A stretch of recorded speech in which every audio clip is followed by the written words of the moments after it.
Mheshimiwa Waziri na mbunge wa jimbo letu la Chalinze, ndugu yetu, kijana yetu mchapakazi, Ridhiwani mwana wa Jakaya, karibu sana Miono.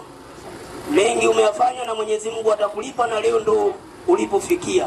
Nikuombe moja tu, ili moja sio ukalale nalo kesho, ili tuweke mazingira mazuri ya Chama cha Mapinduzi na serikali kwa ujumla wake. Vijana hawa wanacheza mpira wanacheza kwenye eneo la shule.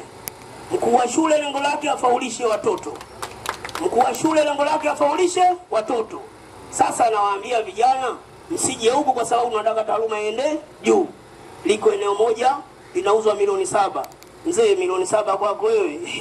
Yaani mimi zumbani za zane la kununua chumvi. Sasa hili bwana limalize.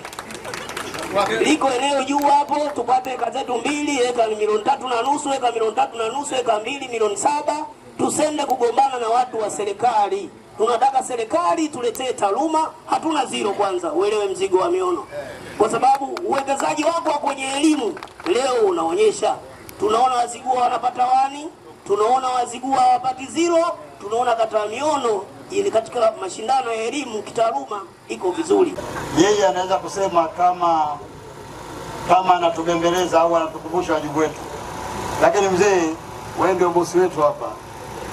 Ukisema hapa mkutano umekufa kweli. Kwa hiyo wewe mzee ukisema ni amri.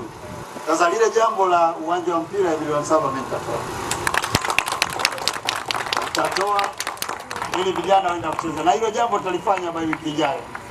Nadhani Mungu akipenda kesho naondoka, lakini nitarudi nadhani Ijumaa.